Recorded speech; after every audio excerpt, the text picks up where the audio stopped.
So you're looking to get the Boardman SLR 8.9 and you see that it's over £1,000 and you want to know what you're getting for your money. Lucky for you, I've been riding this bike for the last 2 years. So here is my in-depth review of the Boardman SLR 8.9 men's road bike. So I bought this bike back in 2022 for £1,150. 2 years later, I've seen that it's actually increased by £50. So I'll get more into that later in the review on the value of this bike, but just to let you know, this bike is an expensive bike. Just to provide some clarity, when I bought this bike, I didn't really know much about road bikes. This was my first road bike, and before that I had a Specialized hybrid bike. So I bought this bike pretty much for one reason, and it's because of the weight. When I was cycling around Devon and Cornwall during COVID, I was cycling on a slightly heavier bike and I just wanted to get a bike that was really light. So I'm getting 8.73 kilograms. So slightly under what the website says, 8.9. But I'm very, very happy with that weight. So because this bike is so light, it does mean that if you want to carry it upstairs, it's really easy. This bike is probably the lightest bike I've ever had, and I don't think I will ever have a bike lighter than this. Probably my favorite thing about having a light bike is that when you're going up hills, it really does make it just that much easier.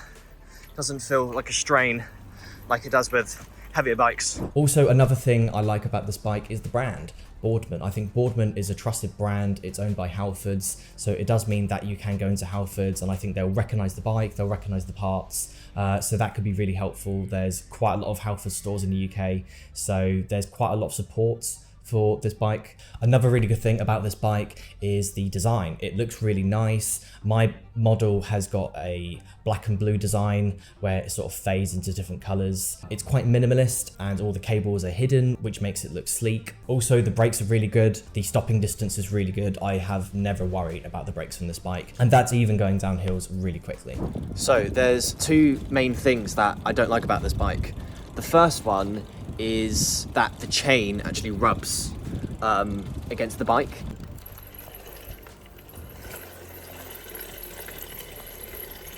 I think this is a bigger problem because I actually took it to get it serviced and I did a silver service with Halfords and I still had an issue.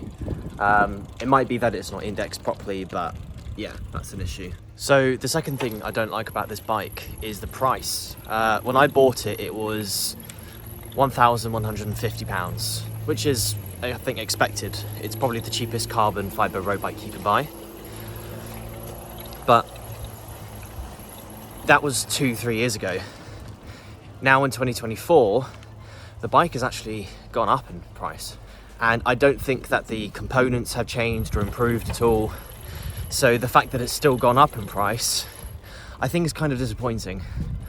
E-bikes have definitely gone down in price. And it just makes me wonder whether there's less innovation in the budget side of like high-end bikes.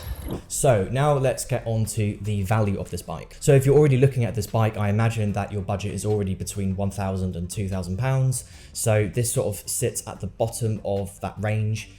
It probably is the cheapest carbon fiber road bike that you can buy. I don't think I found one cheaper. If this is actually on the higher end of your budget and you still want to get a really good carbon fiber road bike, then I thoroughly recommend getting this bike secondhand. So to answer the main question, is this bike worth the money?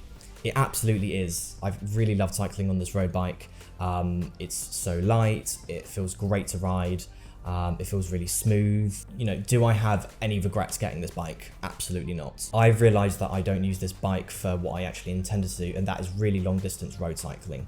I did use it for commuting, but my commute was about 3 to 4 miles every day. In terms of how many times I actually took it out on the weekend, maybe 10 times. I was expecting to be going out at least once a fortnight, but I didn't. I was expecting to join a cycling club, but I didn't. If this bike is just slightly out of your budget, maybe look at the slightly cheaper models. So there is the Boardman 8.8. Of course, it's not going to be as good. It's going to be slightly heavier, but it's going to be very close to this bike.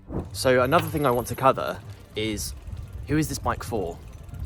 So I would say that if you've already got a road bike and it's starting to wear out and you want a better one, then this is going to be a great buy. If you're into triathlons or you're into racing, I think if you do commuting, say 5 to 10 miles every day, then it's a good buy. You know, if you're commuting every day, say less than 5 miles, do you really need a £1,000 bike? Probably not.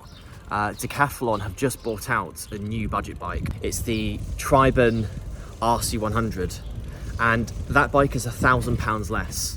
Of course, it's not going to be as good as this bike, but it is a lot cheaper and probably will do the job just as well. So the last thing I want to say about this bike is I think they've knocked it out the park. I think it's a really fantastic bike. The fact that it's still selling, people are still buying it, it just shows that it's a great bike. I would rate this bike 10 out of 10, which obviously sounds odd considering I said I was going to sell it, but I love this bike. It's my pride and joy. I'm going to miss it. You know, I think if you're thinking of buying this bike, you should buy it. But I also really think about like what you're going to be using it for, what's your budget, how often are you going to use it, how far are you going to cycle. If you have any questions about this bike, you're more than welcome to ask, and I'll give you help in the comments. So thanks for watching.